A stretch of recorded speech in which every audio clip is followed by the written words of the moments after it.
পুরনো কলকাতার এক পরিত্যক্ত জমিদার বাড়িতে রাত কাটাতে এসেছে একদল ইউটিউবার।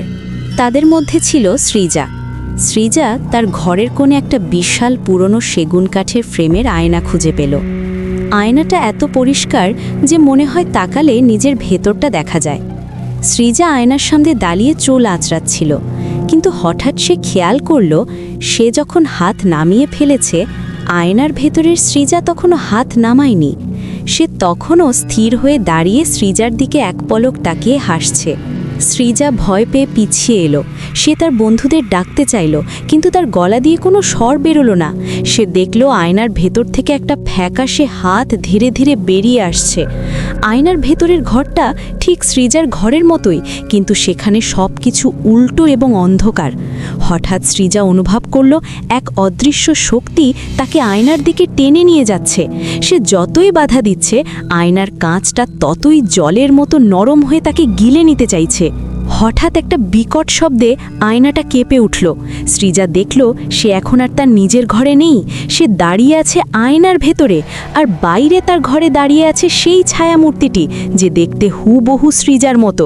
ছায়ামূর্তিটা আয়নার কাচের ওপর হাত রেখে বিদ্রূপের হেসে বলল, 100 বছর পর আমি মুক্তি পেলাম, এবার তুই থাক এই অন্ধকার জগতে চিরকাল। সৃজা আয়নার ওপার থেকে দেখল তার বন্ধুরা ঘরে ঢুকছে, কিন্তু তারা কেউ সৃজাকে দেখতে পাচ্ছে না। তারা কথা বলছে সেই ছায়ামূর্তিটার সাথে। আয়নার ভেতরের জগৎটা এক অনন্ত গোলকধাঁধা। সৃজা দেখল সেখানে আরও অনেক মানুষ বন্দী হয়ে আছে, যাদের চোখ নেই, শুধু শূন্য কোটর। তারা ফিসফিস করে বলছে, নতুন শিকার এসেছে, আমাদের সাথে মিশে যা। সৃজা দেখল তার গায়ের চামড়া ধীরে ধীরে ফ্যাকাশে হয়ে যাচ্ছে, আর সেও একটা প্রতিবিম্বে পরিণত হচ্ছে। ঠিক তখনই সে দূরে একটা আবছা আলো দেখতে পেল। সেটা কি মুক্তির পথ, নাকি আরও বড় কোনো মরণ ফাঁদ? অদ্ভুত প্রতিধ্বনি এবং কাঁচের উপর হাঁটার শব্দ। সৃজা সেই আবছা আলোটার দিকে দৌড়াতে শুরু করল, কিন্তু সে অবাক হয়ে দেখল সে যেদিকেই যাচ্ছে চারপাশটা বারবার বদলে যাচ্ছে। সে আসলে একটা বিশাল কাঁচের গোলকধাঁধায় আটকে পড়েছে। আয়নার এই জগতে কোনো বাতাস নেই, কোনো গন্ধ নেই, সব কিছু যেন এক স্থির চিত্র। হঠাৎ সে দেখল তার সামনে দাঁড়িয়ে আছে তার মা, কিন্তু মায়ের মুখটা বসা, আর চোখ দুটো থেকে রক্তের বদলে কালো তরল গড়িয়ে পড়ছে। মা ফিসফিস করে বললেন, সৃজা, তুইও কি আমাদের মতো কাঁচের পুতুল হতে এসেছিস? আসল সৃজার আতঙ্ক, বাইরের পৃথিবীর ঝাপসা শব্দ এবং অশরীরী হাসি। সৃজা আয়নার ওপারে নিজের ঘরটা দেখতে পেল। সেখানে সেই ছায়ামূর্তিটি, মানে নকল সৃজাটি, তার বন্ধুদের সাথে বসে গল্প করছে, চা খাচ্ছে। বন্ধুরা কেউ বুঝতে পারছে না যে তাদের সামনে বসে থাকা মেয়েটি আসলে এক পিশাচিনী। সৃজা আয়নার দেওয়ালে পাগলের মতো কিলচর মারতে লাগলো, চিৎকার করল, আমি এখানে, আমাকে বাঁচাও। কিন্তু বাইরে শুধু একটা হালকা বাতাসের ঝাপটার মতো শব্দ শোনা গেল। নকল সৃজা আয়নার দিকে তাকিয়ে একবার বাঁকা চোখে হাসল, আর তার নখ দিয়ে আয়নার ওপর একটা কাটা চিহ্ন এঁকে দিল। কাঁচের মানুষ।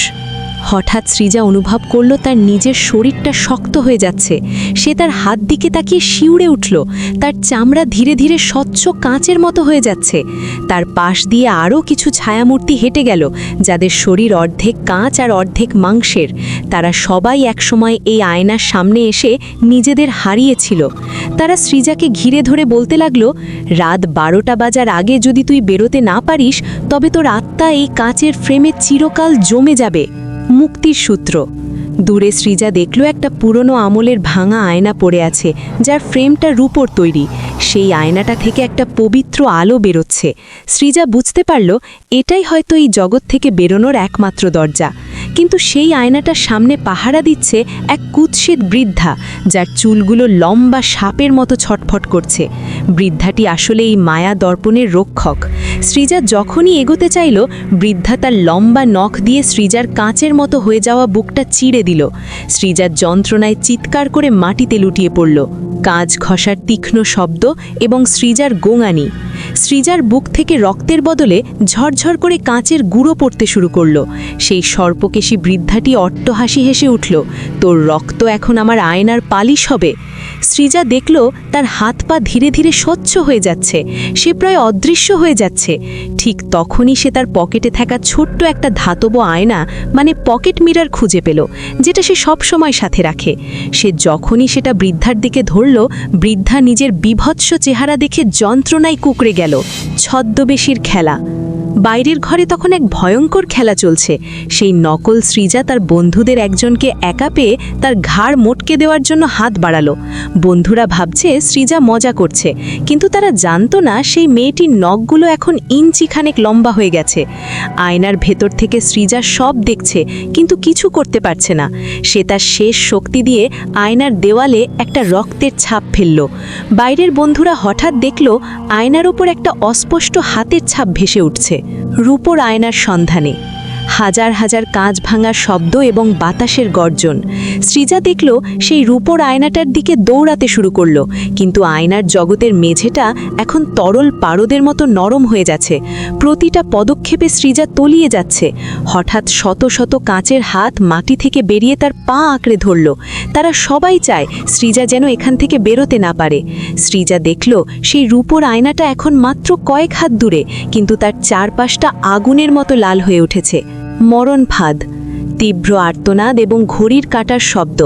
রাত তখন 11:59। সৃজা রূপোর আয়নাটা ছুঁতে যাবে, ঠিক তখনই সেই নকল সৃজা আয়নার ওপার থেকে একটা হাত বাড়িয়ে সৃজার গলা চেপে ধরল। সে আয়নার ভেতর দিয়ে হাত ঢুকিয়ে দিয়েছে। নকল সৃজা ফিসফিস করে বলল, তুই গেলে আমি কোথায় থাকব? আয়, আমরা দুজনে এক হয়ে যাই। সৃজা অনুভব করল তার অর্ধেক শরীর আয়নার বাইরে আর অর্ধেক ভেতরে। ঠিক তখনই সেই রূপোর আয়নাটা বিকট শব্দে ফেটে গেল। কাঁচ ঘষার বিকট শব্দ এবং যন্ত্রণার চিৎকার। রূপোর আয়নাটা ফেটে যেতেই এক তীব্র সাদা আলো পুরো ঘরকে ঢেকে দিল। সৃজা দেখল সেই নকল সৃজা যন্ত্রণায় ছটফট করছে, কারণ তার অর্ধেক শরীর এখন আয়নার ভেতরের জগতে আটকে গেছে। সৃজা তার শেষ শক্তি দিয়ে নকল সৃজার হাতটা খামচে ধরল। সে বুঝতে পারল এই মায়া কাটাতে হলে তাকে ভয় পেলে চলবে না। সৃজা চিৎকার করে বলল, তুই আমার ছায়া হতে পারিস, কিন্তু তুই আমি নয়। সে তার পকেটে থাকা ছোট আয়নাটা দিয়ে বড় আয়নার সেই ফাটলের সজোরে আঘাত করল।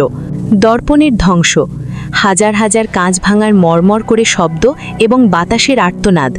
আয়নাটা মরমর করে ভেঙে পড়তে শুরু করল। সেই সর্পকেশী বৃদ্ধা আর আয়নার ভেতরের সেই অন্ধকার জগৎটা তাসের ঘরের মতো ধসে পড়ল। নকল সৃজা এক পৈশাচিক চিৎকার দিয়ে ধোঁয়ায় পরিণত হয়ে গেল। সৃজা অনুভব করল সে এক বিশাল শূন্যতার মধ্যে দিয়ে নিচের দিকে পড়ে যাচ্ছে। হঠাৎ এক ঝাটকায় সে দেখল সে তার ঘরের মেঝেতে শুয়ে আছে, আর তার চারপাশটা ভাঙা কাঁচের টুকরোয় ভরে গেছে। তার বন্ধুরা আতঙ্কে চিৎকার করে তাকে জাপটে ধরল। রক্তের দাগ। দীর্ঘশ্বাস এবং শান্ত কিন্তু ভয়ঙ্কর মিউজিক। বন্ধুরা সৃজাকে তুলল, কিন্তু সৃজা দেখল তার শরীরে কোনো আঘাতের চিহ্ন নেই। কিন্তু আশ্চর্যের বিষয় হলো তার গায়ের চামড়া এখন কাঁচের মতো অতি স্বচ্ছ হয়ে গেছে। ভেতরের শিরা উপশিরাগুলো স্পষ্ট দেখা যাচ্ছে। সে আয়নার এক টুকরো কাঁচ হাতে তুলল। দেখল সেখানে তার নিজের মুখ দেখা যাচ্ছে না, বরং দেখা যাচ্ছে সেই অন্ধকার জগতের সেই বৃদ্ধাকে, যে তখনও ওপার থেকে তাকে ইশারা করছে। সৃজা বুঝতে পারল সে ফিরে এসেছে ঠিকই, কিন্তু তার আত্মার একটা অংশ চিরতরে ওই কাঁচের জগতেই রয়ে গেছে। উপসংহার। কয়েক মাস কেটে গেছে। এখন আর সৃজা কোনো আয়নার সামনে দাঁড়াতে পারে না, কারণ সে যখনই কোনো স্বচ্ছ জিনিসের সামনে দাঁড়ায়, সেটা জানালার কাঁচ হোক বা জলের গ্লাস, সে দেখে ওপারে কেউ একজন ঠিক তার মতো সেজে দাঁড়িয়ে আছে এবং তার দিকে তাকিয়ে হাত নাড়ছে। একদিন রাতে সে আয়না ছাড়াই নিজের প্রতিবিম্ব দেখতে পেল অন্ধকারের দেওয়ালে। প্রতিবিম্বটি ফিসফিস করে বলল, আবার আসবো সৃজা, খুব শিগগিরই। আয়না ভাঙলেই কি অভিশাপ শেষ হয়, নাকি সেটা হাজার টুকরো হয়ে আমাদের চারপাশে ছড়িয়ে পড়ে? বন্ধুরা, আয়না শুধু আমাদের মুখ দেখায় না, মাঝে মাঝে আমাদের ভেতরের অন্ধকারকেও বন্দি করে রাখে। আপনার ঘরের পুরনো আয়নাটি আজ রাতে কি একটু অন্যরকম দেখাচ্ছে? সাবধান। আজকের এই 1 ঘন্টার মেগা স্টোরিটি কেমন লাগলো কমেন্টে জানান। পরবর্তী গল্পের জন্য সাবস্ক্রাইব করে পাশে থাকুন।